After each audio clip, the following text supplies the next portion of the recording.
주신 하나님의 말씀 에스라 9장 1절부터 15절까지 한 절씩 교독하겠습니다.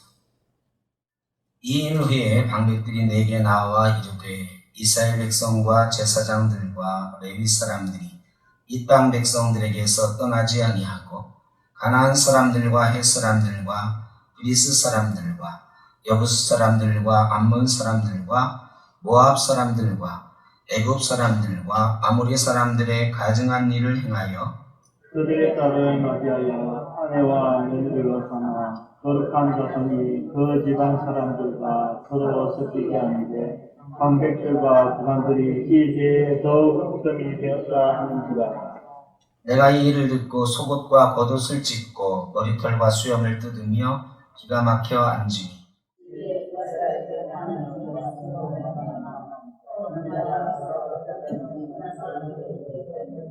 다 내게로 모여들어 내가 저녁 제사 드릴 때까지 기가 막혀 앉았더니 저녁 제사를 드릴 때에 내가 근심 중에 일어나서 속옷과 겉옷을 찢은 채 무릎을 꿇고 나의 하나님 여호와를 향하여 손을 들고 말하기를 나의 하나님이여 내가 부끄럽고 낯이 뜨거워서 감히 나의 하나님을 향하여 얼굴을 들지 못하오니 이는 우리 죄악이 많아 금수리에 넘치고 우리 허물이 커서 하늘에 미치니이다. 우리 조상들의 때로부터 오늘까지 우리의 죄가 심하며 우리의 죄악으로 말미암아 우리와 우리 왕들과 우리 제사장들을 여러 나라 왕들의 손에 넘기사 칼에 죽으며 사로잡히며 노략을 당하며 얼굴을 부끄럽게 하시니 오늘날과 같으니이다. 이제 우리 하나님 여호와께서 우리에게 잠시 동안 은혜를 베푸사 얼마를 남겨두어 피하게 하신 우리를 더 거룩한 처소에 박힌 못과 같게 하시고 우리 하나님이 우리 눈을 밝히사 우리가 종노를 하는 중에서 조금 소생하게 하셨나이다. 우리가 비록 노예가 되었사오나 우리 하나님이 우리를 그 종살이 하는 중에 버려두지 아니하시고 바사 왕들 앞에서 우리가 불쌍히 여김을 입고 소생하여 우리 하나님의 성전을 세우게 하시며 그 무너진 것을 수리하게 하시며 유다와 예루살렘에서 우리에게 울타리를 주셨나이다. 우리 하나님이여 이렇게 하신 후에도 우리가 그의 계명을 저버렸사오니 이제 무슨 말씀을 하오리까. 전에 주께서 주의 종 선지자들에게 명령하여 이르시되 너희가 가서 얻으려 하는 땅은 더러운 땅이니 이는 이방 백성들이 더럽고 가증한 일을 행하여 이 끝에서 저 끝까지 그 더러움으로 채웠습니다.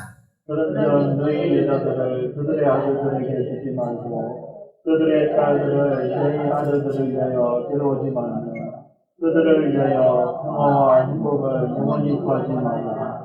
그리하면 너희가 왕성하여 그 땅의 아름다운 것을 먹으며 그 땅을 자손에게 물려주어 그 영원한 영산으로 물려주게 되리라 하셨나이다. 우리 악한 행실과 큰 죄로 말미암아 이 모든 일을 당하였사오나 우리 하나님이 우리 죄악보다 형벌을 가볍게 하시고 이만큼 백성을 남겨주셨사오니 우리가 어찌 다시 주의 계명을 거역하고 이 가증한 백성들과 동원하오리까. 그리하면 주께서 어찌 우리를 멸하시고 남아 피할 자가 없도록 진노하시지 아니하시리까. 이스라엘의 하나님 여호와여 주는 의로우시니 우리가 남아 피하는 것이 오늘날과 같사옵거늘 도리어 주께 범죄하였사오니 이로 말미암아 주 앞에 한 사람도 감히 서지 못하겠나이다 하니라. 아멘. 에스라의 회개 기도. 이제 에스라서가 얼마 남지 않았습니다. 에스라가 페르시아에서 돌아왔습니다. 좋지 않은 소리를 듣고 왔지요. 그리고 오자마자 하나님 앞에 예배했습니다. 예배하고 나서 한 4개월 정도, 에스라가 돌아온 게 5월 달인데 이 백성들을 소집한 것은 9월 20일경입니다. 그러니까 한 4달 정도 지난 후에 에스라가 백성들을 소집했던 것입니다. 백성들을 소집하고 벌어진 일들에 대해서 말하고 있는데 원래 에스라가 소집을 했다기보다는 어떤 과정을 거쳐서 모이는 것이 설명이 되어 있습니다. 2일 후에, 이거는 에스라가 돌아와서 제사를 드린 후에 한 4개월 정도 지났습니다.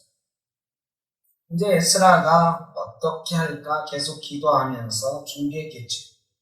그때에 어떤 방백들이 나와 이르되 이스라엘 백성과 제사장들과 레위 사람들이 이 땅 백성들에게서 떠나지 아니하고 가나안 사람들과 헷 사람들과 브리스 사람들과 여부스 사람들과 암몬 사람들과 모압 사람들과 애굽 사람들과 아모리 사람들의 가증한 일을 행하여 그들의 딸을 맞이하여 아내와 며느리로 삼아 거룩한 자손이 그 지방 사람들과 서로 섞이게 하는데 방백들과 고관들이 이 죄에 더욱 으뜸이 되었다 하는지라. 이스라엘에는 절대로 하면 안 되는 계명이 있는데 그게 6가지로 요약이 됩니다. 신명기에 보면 하나님께서 하지 말라고 금한 명령이 크게는 6가지예요. 여러 번 말씀드렸지만 그 중에 첫째가 예배를 다른 데서 드리지 말라는 거였고요. 또 하나가 이방 사람들과 결혼하지 말라는 거였어요. 그러니까 이 대계명 중의 계명이에요. 원칙 중의 원칙. 역대 대대로 지켜야 되는 원칙. 신앙의 대원칙. 이 중에 하나가 이방인들과 섞이지 말라는 거였습니다. 그런데 에스라가 듣고 왔죠. 이미 혼란해졌습니다. 피가 섞였답니다. 예배도 잘 드리지 않는다. 이방에 가증한 것들이 새로 지어진 성전에서조차 이루어지고 있답니다. 이런 소리를 듣고 에스라가 온 거예요. 그런데 그 소리를 듣고 왔으나 사실은 이미 그 땅에서 60년 이상을 살면서 그런 일에 익숙해진 사람들이 털을 잡고 있습니다. 에스라와 함께 개혁을 하겠다고 돌아온 사람들은 2,000명에 불과해요. 이 인원 가지고는 어떻게 할 수가 없다 생각을 지금 하고 있는, 그래서 어떻게 할까요 하고 기도했겠죠. 에스라. 하나님, 이 지혜를 주십시오. 능력을 주십시오. 이 이방인과의 혼인에 빠진, 가증한 문화에 빠진 이 사람들을 어떻게 회개시키고 어떻게 돌아오게 할까? 에스라가 그런 기도하고 그런 고민을 하고 그렇기 때문에 왔다는 것, 이것이 사람들에게 점점 알려졌을 것입니다. 여러분, 에스라는 힘 있는 사람이었어요. 페르시아 왕이 총애를 잇는 사람이었고 페르시아 왕이 준 온갖 금은 보화를 가지고 왔어요. 근데 사람들이 다 궁금해했겠죠. 저 에스라가 왜 왔을까? 걱정 반 기대 반. 그죠? 페르시아 왕이 총애를 잇는 사람이 왔으니 기대도 있을 거예요. 야, 우리에게 뭔가 좋은 일이 있을까? 저 사람, 야, 금은 보화도 많이 가지고 왔네? 기대도 있었을 거예요. 그런데 염려도 있죠. 이미 그 지방에서 턴을 잡고 있고 자기를 나름대로의 질서가 형성이 돼 있었을 거거든요. 그런데 이 에스라가 자기들하고는 비교할 수 없는 힘을 가진 존재가 왔어. 걱정도 됐을 거예요. 저 사람 우리에게 뭘 하려고 왔을까? 저렇게 힘 있는 사람이 그냥 오진 않았을 건데 이유가 있을 건데 이유가 뭘까? 다들 걱정하고 있었을 거예요. 기대 반 걱정 반. 그런데 에스라가 계속 선포하는 건 아닙니까? 하나님 말씀 앞에 바로 서야 된다. 4개월 동안 뭘 했겠어요? 그 4개월 동안 같이 온 사람들, 레위인들도 많고 그랬는데 그 사람들이 그냥 한 자리에 가만히 있었겠습니까? 아니죠. 돌아다니면서 상황을 살펴봤을 거 아니에요? 그리고 이 레위인들에게 있는 사람들이 물어봤을 거 아니에요? 왜 왔어? 저 에스라는 왜 왔대? 물어봤을 거예요. 이건 상상이지만 4개월 동안 에스라가 고민했을 것, 또 사람들이 염려 반 기대 반으로 바라봤을 것, 이 같이 온 사람들이 상황을 조사했을 것, 이런 것은 능히 상상할 수 있는 일입니다. 성경을 볼 때 우리는 이런 것들을 좀 상상을 좀 해가면서 보는 게 좋습니다. 그런 결과 사람들이 알게 됐어요. 에스라가 이 잘못된 것 바꾸려고 왔단다. 그러면 이 말을 듣고 걱정하는 사람들은, 죄를 진 사람들은 걱정하고 있었을 것이고, 그런데 그들의 이 전체적인 문화에 휩쓸려 가지는 않았지만 감히 말을 하지 못하고 있던 사람들도 있을 거 아니에요. 야, 이거 잘못된 건데? 근데 다 잘못 가고 있어. 여기다 잘못 말했다가는 돌 맞아 죽기 쉬워. 따돌린다 하기 쉬워. 그래서 숨죽이고 있었던 사람들도 있었을 거예요. 오늘 그 사람들이, 방백들이 내게 나와서 고변을 하는 거예요. 당신이 이미 알고 계시겠죠. 그래서 왔다고 들었는데 이 일이 정말로 심각합니다. 이스라엘 백성들이 또 제사장들과 레위인들이 이방인하고 통혼하고 있습니다. 그런데 그 중에서도 이 지도자들의 죄가 으뜸입니다. 이 지도자들이 안 하고 백성들만 이렇게 일부 한다고 하면 우리 지도자들이 좀 막아낼 수 있을 텐데, 이거는 제사장들, 레위인들, 이 지도자들이 먼저 이렇게 하고 있으니 우리가 어찌할 바가 없습니다. 당신이 이제 오셨으니 이 문제 바로 잡아주십시오. 그래서 왔다고 들었습니다. 우리가 당신 같은 분이 오시기를 기다렸습니다 하는 사람들이 나타난 거죠. 그리고 3절에 내가 이 일을 듣고 속옷과 겉옷을 찢고 머리털과 수염을 뜯으며 기가 막혀 앉으니 이에 이스라엘의 하나님의 말씀으로 말미암아 떠는 자가 사로잡혔던 이 사람들의 죄 때문에 다 내게로 모여오더라. 에스라가 모은 게 아니고 숨죽이고 있던 하나님 편에 서 있는 사람들, 하나님의 말씀으로 말미암아 떠는 자. 여러분, 이방인하고 통혼하는 사람들은 하나님의 말씀을 어떻게 하는 사람들이에요? 우습게 하는 사람들. 하나님 말씀으로 떠는 자 같으면 절대로 그렇게 못해요. 그런데 하나님 말씀에 떨지 않는 자들이니까 그런 죄 가운데 빠진 거죠. 여기는 하나님의 말씀으로 말미암아 떠는 자다 그랬어요. 하나님의 말씀을 지키려고 남아있는 사람들. 이 사람들이 어떻게 됐어요? 이 사람들의 죄 때문에 다 내게로 모여오더라. 그 백성들의 죄, 제사장들, 서기관들의 죄, 이 죄 때문에 숨죽이고 있던 사람들, 이러면 안 되는데, 이러면 하나님께 다시 벌 받을 텐데, 이런 마음 가지고 있지만 어떻게 할 줄을 몰랐던 사람들이 있었습니다. 여러분, 모든 사람이 죄인이다? 이거 듣는 일. 반드시 그 가운데는 죄와 싸우고 싶지만 힘이 없어서 아무 소리 못하고 있는 사람들도 있기 마련입니다. 그 사람들이 다 모여들더라. 내게로 모여. 에스라를 중심으로 모여들기 시작합니다. 여러분, 누군가 하나님 앞에 바로 서야 되겠습니다.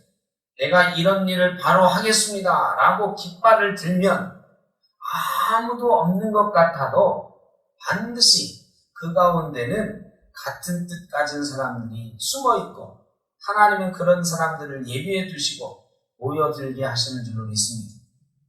여러분, 교회에서나 또 여러분 일상생활 속에서 하나님께 기도하면서 하나님 내가 이런 걸 하고 싶은데 사람이 없습니다. 걱정하지 마십시오. 하나님 앞에 바로 서서 무엇인가를 시작하면 하나님께서 반드시 같이 할 사람들을 이렇게 모아주십니다. 그게 하나님의 역사예요. 나 혼자만이라고 하면 안 돼요. 엘리야가 다 돌아서고 나만 남았습니다. 그랬을 때 하나님께서 뭐라고 그랬어요? 너만 남은 게 아니라 내가 이스라엘의 남은 자 7,000명을 남겨두었다 그러셨어요. 하나님은 7,000명을 남겨두시는 분, 에스라에게 모여드는 사람들을 허락하시는 분, 우리에게도 엘리야의 7,000명, 에스라의 이 같이 모여들었던 사람들이 반드시 있는 줄로 믿습니다. 여러분, 그걸 신뢰하고 하나님 앞에 바로 서는 거예요. 야, 세상 사람들 다 저리 가고 나 혼자인데 뭘 해? 아니에요. 나 혼자가 아니에요. 그런 사람은 반드시 또 있고, 내가 하나님 앞에 옳은 일을 한다고 했을 때는 하나님은 반드시 우리에게 동역자를 보내주시는 분이십니다. 그러므로 우리는 세상과 부안해동하면 안 돼요. 죄 짓는 사람과 부안해동하면 안 돼요. 하나님 앞에 바로 서 있는 사람이 누군지를 보고 그쪽으로 모여드는 사람이 되어야 되는 거예요. 나아가서 하나님 앞에 내가 바로 서서 그런 사람들을 모아낼 줄 아는 그런 사람이 되어야 되는 거죠. 근데 이 쉽지는 않죠. 교회는 부안해동하는 사람이 더 많아요. 세상 일 가지고 떠드는 사람이 더 많아요. 어디나 그래요. 그런 사람이 이상하게 큰 소리쳐. 사회에서도 그래요. 정말로 바르게 가는 사람은 아무 소리 안 하고 가만히 있어. 그런데 빈수레가 요란하다고 잘못된 길 가는 사람들이 요란해. 그리고 이상하게 그런 쪽으로 사람들이 와 하고 몰려가는 경향이 있어. 빌리 가면 떡고물이라도 하나 떨어질까 이런 마음. 이 바르게 가는 사람들은 조용히 있는 경우가 많으니까.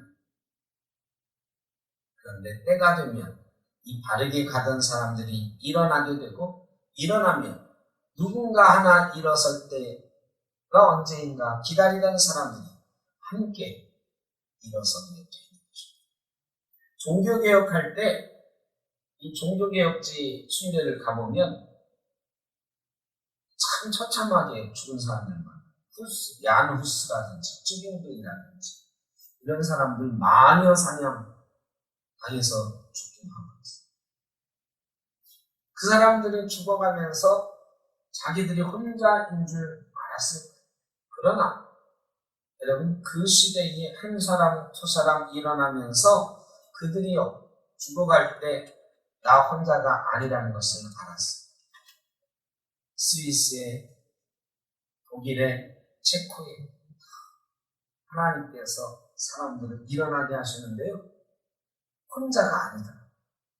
그런 마음 가진 사람들이 없는 줄 알았어. 죽음을 각오하고 내가 죽으면 죽으리라 하고 일어났는데 다른 데서도 막 일어나요. 이상해요. 종교개혁이 거의 동시대에 여기저기서 전혀 연고도 없었던 사람들이 같은 마음을 가지고 같은 구호를 가지고 일어났어요. 그리고 그들이 유럽 전체를 변화시켜 나가기 시작했어요. 여러분은 혼자가 아닙니다. 하나님 앞에 바로 서려고 하는 순간 하나님께서 우리와 뜻을 같이 하는 사람들을 모이게 하실 것입니다. 저녁 제사를 드릴 때 5절에 내가 근심 중에 일어나서 속옷과 겉옷을 찢은 채 무릎을 꿇고 나의 하나님 여호와를 향하여 손을 들고 간절한 기도지. 말하기를 나의 하나님이여 내가 부끄럽고 낯이 뜨거워서 감히 나의 하나님을 향하여 얼굴을 들지 못하오니. 낯이 뜨거워서 얼굴을 들지 그만큼 부끄러운 상황이었어. 그런데 에스라 이전에는 이 낯 뜨거운 상황이 부끄럽지 않은 시대였어요. 여러분, 이거를 알면 부끄러워서 낯을 들 수 없는 상황인데 에스라 이전에는 아무도 그렇게 부끄러워하며 살지 못했어요. 여러분, 지금 세상은 어떻습니까? 지금 세상은 에스라 시대에 비추어서 우리가 정말로 당당하게 낯을 들고 하나님 앞에 당당히 설 수 있는 시대인가요? 아니요, 사실. 우리 예수 믿는 사람들이 이방인하고 통혼하던 이 이스라엘 사람들처럼 세상과 통혼하면서 단순히 결혼한다는 얘기가 아니에요. 세상과 교류하면서 세상에 섞여서 세상의 문화가 교회에 들어오고 교회만의 문화가 없어지고 신앙의 전통들이 무너져가는 시대를 우리는 살고 있습니다.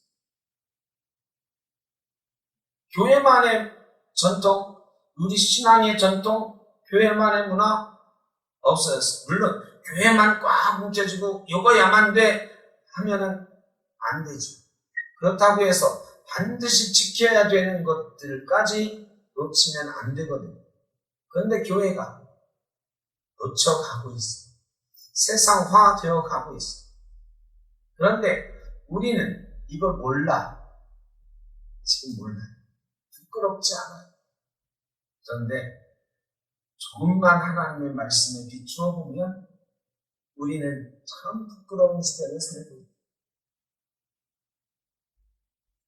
이 중에는 제가 아주 어렸을 때 이미 신앙생활을 하고 그 어려웠던 시절에 신앙생활을 하신 분들이 계셔요. 그분들은 너무 잘 아는 거죠. 그때의 어떤 상황에서 우리가 신앙을 지켜왔는지. 그런데 지금은 무너졌어. 애들이 태어나기도 적게 태어나죠. 저 대학 갈 때 대학교 시험 보는 애들이 70만 명이 넘었어요. 근데 요즘은 대학 시험 보는 애들이 40만 명밖에 안 돼. 지금 태어나는 애들은 30만 명밖에 안 돼. 그래 대학교가 다는 아니지만 수많은 대학들이 어떻게 된다? 문 닫는다. 이제는 여러분 대학 못 가는 시대 아니에요. 대학에서 다 어서 오십시오 해. 어서 오십시오 해. 등록금만 있으면 누구나 대학 갈 수 있어요. 왜? 대학교 학생 뽑는 인원보다 대학교 시험 보는 애들이 훨씬 적어요. 그래서 대학이 망해요. 다 문 닫을 거예요. 우리 신학교들도 지금 난리예요. 우리 기단의 신학교가 7개인데 그 중에 정원을 채운 학교는 장신대 하나밖에 없어요. 나머지는 다 미달. 그리고 비슷하게 1대1 정도 된 학교가 서울장신. 나머지 5개는 다 미달. 그 신학교들은 다 문 닫을 거예요. 신학교라고 다르지 않아요. 여러분, 우리가 핑계를 여기다 듭니다. 대학도 망해가니까 주일학교 없는 건 당연해요. 왜? 애들이 없는 거는. 그런데 여기 함정이 있어요. 여러분, 그래. 일반 대학 가는 애들은 반토막 났어요. 반으로 줄었어요. 대학 진학 연령이 저 대학 갈 때보다, 30년 전보다, 30년 전, 한 40년 전보다 반토막 났어. 반으로 줄었어. 그런데 주일학교는 어때요? 40년 전보다 지금 반으로 줄었나요? 우리 주일학교 부장 강원사님, 40년 전은 잘 모르겠지만, 강원사님 그때 주일학교 다녔나요? 그럼 그때 주일학교랑 지금 반토막 난 것 같아요? 어때요? 여러분, 이거를 우리가요, 자꾸 세상 핑계 대는 거예요. 출산율이 낮아져서 애들이 없는 걸 어떡하냐. 근데요, 주일학교는 반토막 난 게 아니라 10분의 1로 줄었어요. 여기에 누구 책임이 있느냐? 세상과 통혼하던 이스라엘 백성들처럼 애들이 교회 가건 말건 내팽개쳐주는 우리 어른들이 있어요. 우리 기독교인 어른들이 있어요. 우리가 그렇게 만들어 온 거예요. 30대, 40대가 지금 최고 문제예요. 교회마다 30대, 40대가 최고 문제인데 왜? 30대, 40대가 아예 없어요. 30대, 40대는요, 대형 교회들도 이게 어른들 많이 이렇게 딱 쏙 들어가서 이렇게 조금 넓어지는. 왜? 어린애들은 그래도 10대, 20대까지는 부모가 교회 다니면 교회 다니는 애들이 조금은 있어. 근데 얘들이 결혼하면 어떻게 해요? 결혼하면 말 들어요, 안 들어요? 따로 살거든. 말 안 들어요. 이거는 누구 말할 것, 어느 교회 말할 것도 다 똑같아. 대한민국 교회 최고 문제는 30대가 없다는 거예요. 그래서 목회의 최고 목표가 30대 열해야 된다라고 말하는 전문가들도 많아요. 왜? 30대가 없다는 얘기는 앞으로 30년 뒤에는 우리 교회 어른이 없다는 얘기예요. 그리고 30대가 예수 안 믿는다는 얘기는 죄송하지만 걔들이 결혼해가지고 낳는 아이들도 교회 간다 안 간다? 이게 우리 현실. 근데 이거 누가 만들었느냐? 우리가 만들었어요. 주일 안 지키면 안 된다. 예배 안 드리면 안 된다. 하나님 안 섬기면 안 된다. 예수 안 믿으면 안 된다. 이건 목숨 걸고 우리 애들한테 말했어야 되는데 아니, 우리 시대에 어떻게 했냐면 우리 어른들 시대는 그렇게 아이들을 가르쳤는데 저 시대는 어떻게 가르쳤느냐? 주일날 학원에 보충 수업하면 야 교회는 다음 주에도 갈 수 있고 학원 보충 수업 내일 모레가 시험인데 보충 수업 가야지 그랬어요. 실제로 저희 시대가 그랬어요. 저희 세대는 대학교 가는 거, 학원 가는 거 여기에 올인했어요. 교회 가는 것보다 그게 훨씬 중요했어요. 그렇게 가르쳐서 어릴 때 가르쳐서 큰 애들이 지금 30대 애들이 20대부터 30대까지가 그렇게 가르쳐온 애들. 걔들이요. 부모님 곁을 떠나서 교회 다닐 리가 없도록 우리가 만들었어요. 세상과 타협한 거죠. 여러분 세상과 혼인하는 것만 타협하는 건 아니에요. 우리의 문화, 우리가 반드시 지켜야 되는 예배 이런 거 세상이 다 내줬어요. 학원 보충 수업 있다 그러면 주일학교가 망해요. 제가 전도사 할 때도 비슷했어요. 고3은 의일에 교회 안 나와도 돼.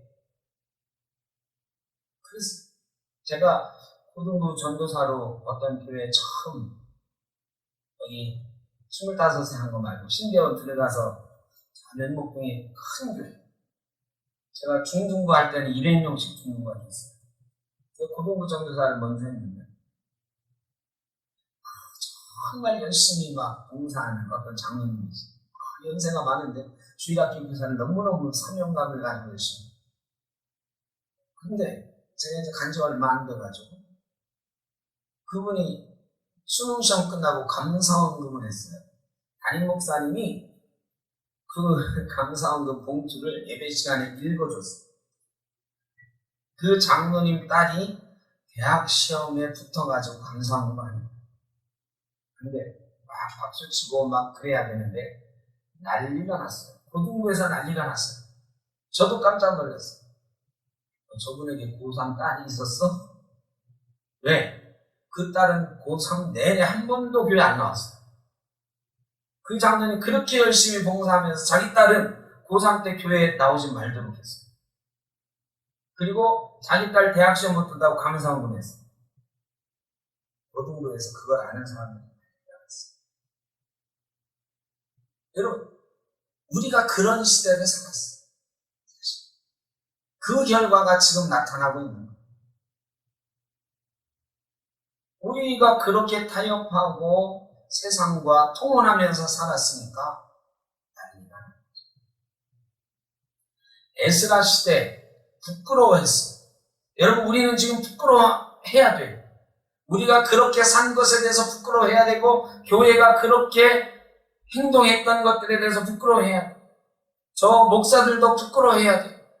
목숨 걸고 학원을 빼먹어도 아니 시험을 빼먹어도 주일은 예배해야 돼 라고 가르치지 못했던 거에 대해서 부끄러워해야 돼. 지금 그래서 우리가 주일을 밥 먹듯이 빼먹어도 별로 부끄러워 않는 시대가 됐어요. 다 우리가 말하는 거죠. 목사들도 말하는 거죠. 이런 시대, 에스라 시대에 정말로 얼굴이 뜨거워서 고개를 들 수 없습니다라고 에스라가 고백했던 이 기도가 우리의 기도여야 되는 거예요. 한국교회가 왜 이렇게 됐느냐? 우리가 그거 모르고 세상과 타협했어. 이렇게. 우리 부모님들이 저를 비롯한 우리 부모들이 너 주일날 다른 거 하나도 안 해도 돼. 교회 가서 예배만 드려. 그러면 네 인생 잘 될 거야. 아버지 엄마가 책임질 거야.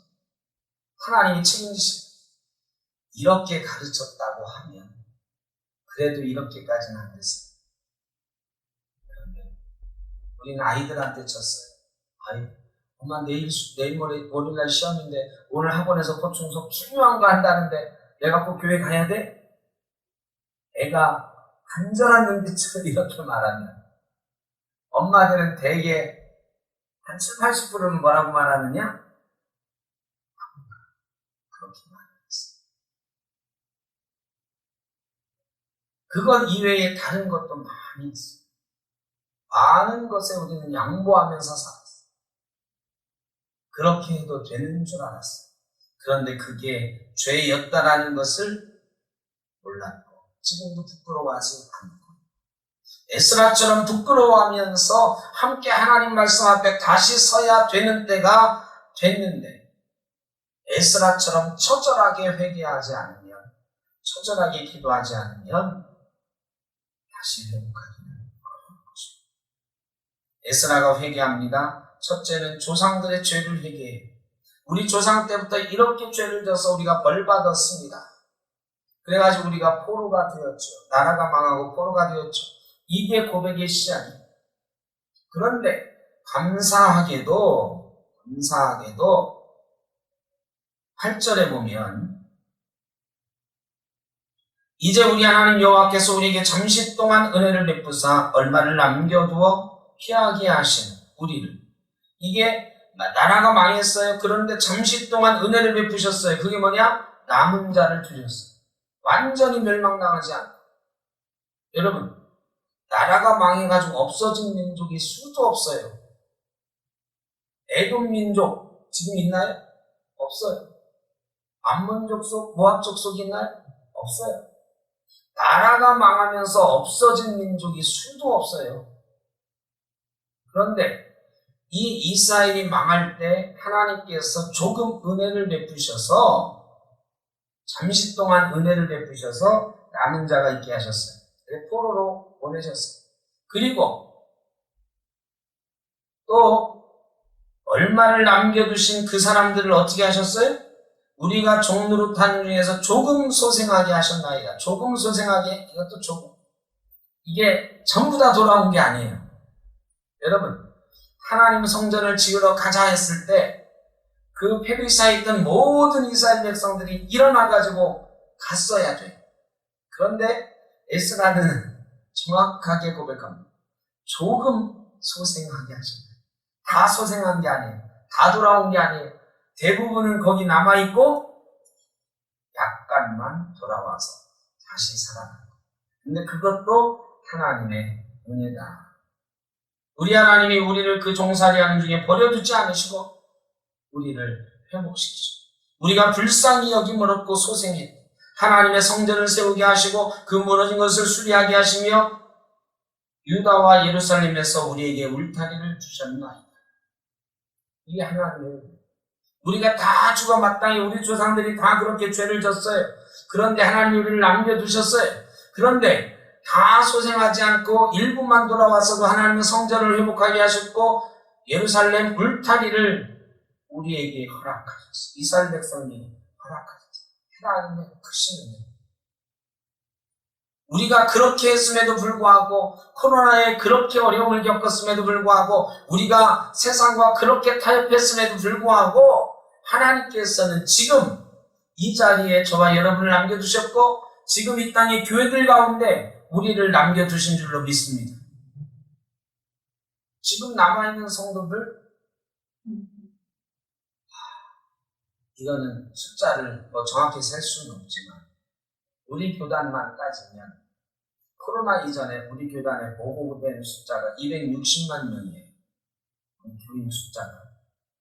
그 중에 실제로 예배하는 사람 70%라고 치면 한 170만 명, 180만 명 정도가 주일날 예배하는 인원이에요. 그러니까 보고된 숫자는 등록교인 숫자니까 등록교인의 70%가 보통 예배한다고 봐요. 그러니까 260만 명 등록했으면 76, 42, 7, 24, 180만 명이 예배하는 거예요. 그러면 지금은 몇 명이 예배할까요? 코로나 2년 반 만에 지금 우리 예배 숫자는 몇 명 됐을까요? 우리 교회는 65% 예배합니다. 코로나 이전보다 딱 65% 예배. 우리가 지난주에 70명 나왔어요. 겹치는 사람 빼고 딱 70명 예배했는데 그렇게 보면 70%라고 볼 수도 있어요. 그런데 지난주가 조금 많이 나왔던 거고 보통은 65명 이렇게 요새 예배하거든요. 어른 숫자가. 아이들은 코로나 이전보다 오히려 더 많이 모일 때는 있고 그렇지만 어른들 숫자는 그래요. 어쨌든 많이 보면 70%예요. 그러면 180만 명의 70%면 7, 8, 5, 16, 7, 7, 126만 명. 그러면 이게 말이죠. 우리 예배하는 숫자가 우리 교단 120만 명, 130만 명. 내가 보기엔 그거보다 안 될 거예요. 왜? 70% 예배한다고 하는 교회는 큰 소리 칠만한 교회. 예배 잘하는 교회. 내 생각엔 100만 명밖에 안 돼요. 반 조금 넘는 거. 그러면 이 사람들이 남아있는 거죠. 여러분, 그나마 감사한 거예요. 우리가 그동안 해왔던 거에 비하면, 주의를 무시하고 하나님을 무시하고 살았던 거에 비하면 그나마 많이 남은 거예요. 그런데 여러분, 여기에 또 함정이 있어요. 70% 예배한다는 거에 함정. 그 함정이 뭘까요, 여러분? 그 함정이 뭐예요? 우리 재정길 집사님, 김유승 권사님, 김순옥 권사님 이런 분들처럼 코로나 아니라 코로나 할아버지가 때려도 죽어도 예배하는 어른들이 대부분이라는 거예요. 이분들은요, 코로나 아니라 다른 게 와도 예배하는 거예요. 문제는 50대 이하 교인들은 반에 반이야. 있을 수 있어. 코로나 이후에도 30%는 영상으로 예배하겠다고 답을 했어요. 조사했더니. 여러분, 영상으로 예배하겠다는 이 사람들이 60대, 70대일까요? 30대, 40대일까요? 영상에 익숙한 사람들. 근데 이 사람들은 교회 안 가도 돼 하는 사람들. 한 달에 한 번만 예배해도 예배했다고 하는 사람들. 영상으로 매일 예배할까요? 저는 안 돼요. 여러분, 그렇게 따지면 사실은 어르신들이 그 숫자를 채워준 것 뿐이지 50대 이하는 그럼 반에 반 남았다고 봐요. 그러면 30년 뒤에 교회는 뻔한 거예요. 반에 반 통과. 남으면 다행이에요. 이런 상황을 우리가 정확히 인지하고 정말 낯뜨겁다고 회개해야 됩니다. 하나님이 겨우 남겨두신 사람들, 우리 교회 주일학교, 그리고 주일학교 부모님들, 이게 현실이에요. 다른 교회도 비슷해요. 제 아들이 큰 교회 전도사니까 제가 잘 알아요. 그 교회 1,400명 어른들 출석하던 교회. 그 교회 중등부 숫자가 30명이었어요. 코로나 때요. 고등부, 중등부 합쳐도 10명도 예배 못했어요. 코로나 이후에 지금 4,000명. 선생님이 더 많아요.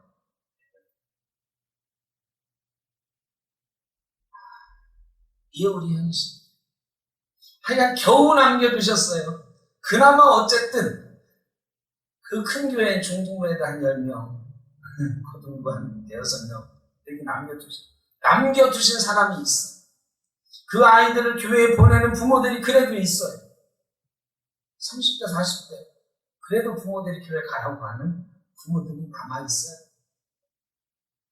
여러분, 이 남은 자들이 정말 회개하고 이제 이 남겨두신 은혜를 기억하고 가요.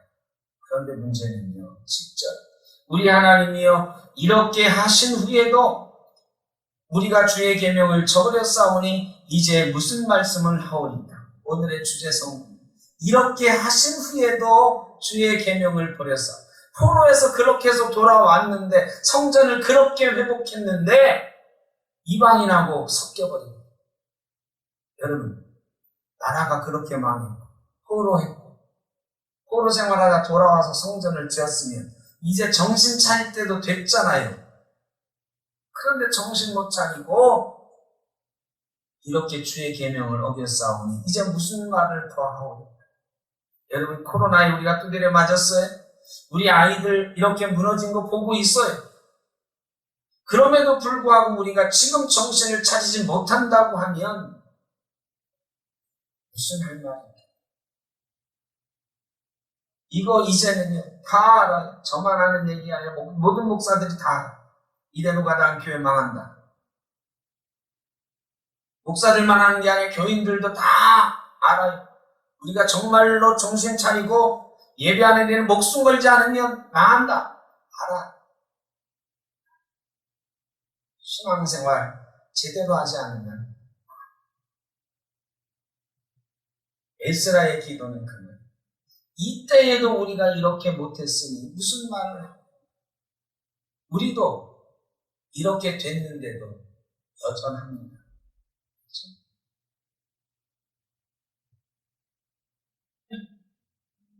그래서 에스라가 회개하는 거죠. 13절 우리의 악한 행실과 큰 죄로 말미암아 이 모든 일을 당하였사오나 우리 하나님이 우리 죄 앞보다 형벌을 가볍게 하시고 이만큼 백성을 남겨두셨사오니 우리가 어찌 다시 주의 계명을 거역하고 이 가증한 백성들과 통혼하오리까? 그리하면 주께서 어찌 우리를 멸하시고 남아 피할 자가 없도록 진노하시지 아니하시리까? 하나님이 진노하실 것을 압니다. 우리가 이대로 가다가는 이 남은 자들마저 다 없어질 것을 압니다. 이스라엘의 하나님 여호와의 주는 의로우신 공의의 하나님, 우리가 남아 피한 것이 오늘날과 같사옵건을 도리어 주께 범죄하였사오니 이로 말미암아 주 앞에 한 사람도 감히 서지 못하겠나이다. 이스라엘이 한 사람도 주 앞에 바로 설 수 없는 것입니다. 여러분, 우리는 남아있는 자들이라고 자랑할 것은 없습니다. 왜냐? 30-40년 뒤에는 한 사람도 남아있지 못할지. 교회들이 오늘 보니까, 오늘 아침에 뉴스 보니까 부동산 얘기가 나오더라고요.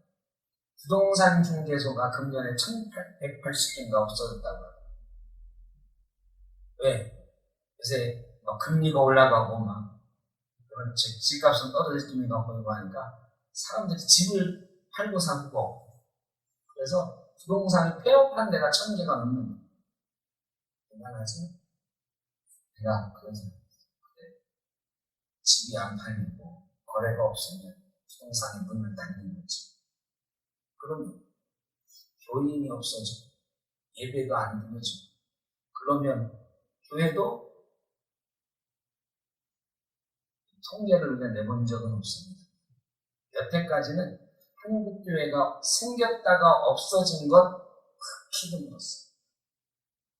아무리 작은 교회라도 일단 개척해서 생기면 어쨌든 은퇴할 때까지, 그 목사님 은퇴할 때까지는 거의 안 없어졌어요. 은퇴하고 나서는 그 교회가 은퇴할 때까지 막 10명밖에 안 되고 이러면 그 목사님 은퇴하면 후임 목사를 구하지 못하고 이래가지고 없어진 경우가 생겼지만 개척한 목사가 은퇴하기 전에는 거의 없어진 교회가 없어요. 근데 여러분, 요즘 어때요? 문 닫는 교회들 점점 늘어요. 목사들이 이제 목회하다가 목회 닫아 걸고 시험전하고 다른 거 하는 거예요. 그래서 우리 총회에서도 계속 건의안이 올라온다고 했잖아요. 목사의 이중직 허락해달라. 말하자면 제가 이렇게 목회하면서 밤에는 다른 일을 할 수 있도록 해달라. 이 개척교회 목사님들은 주일날 예배하는 것 이외에 낮에는 평일날에는 할 일이 없으니까 낮에 택시 운전할 수 있게 해달라는. 그렇지 않으면 목사들이 교회를 포기하게 됩니다. 그거 허락 안 하면 둘 중에 하나 해야 된다 그러면 목사직을 포기할 수밖에 없어요. 교인은 없고 먹고 살 일은 없으니까. 근데 우리 법으로는 두 개의 목사가 교회와 다른 일을 같이 하면서 돈을 벌면 목사직을 못하게 지금 법이 되어 있어요. 이 두 개 같이 하도록 해달라는 거 계속 요청하고 있어요. 지금 그렇게 돼가고 있어요. 여러분, 하나도 남지 않죠. 그런 일이 없겠죠. 대한민국 교회 하나도 없는 나라가 되지는 않을 겁니다만, 우리의 30년 뒤 모습이 어떻게 될 것인가.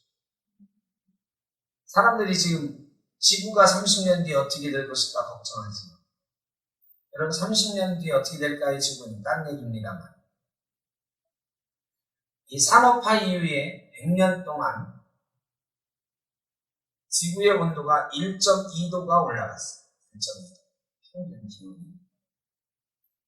지금 막 탄소 제로, 막 탄소 중립 이런 얘기 막 나오잖아요. 계속 전기차, 수소차 나오고 막 또 탄소의 이게 얼마를 줄여내지 않으면 그 회사가 만드는 제품을 사지 않겠다 막 이런 얘기 막 나오잖아요. 그린백 뭐 이런 거. 그런데 이게 목표가 뭐냐?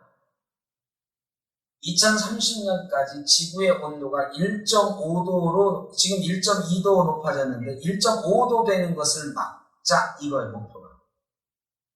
1.2도보다 더 낮추는 게 아니고요.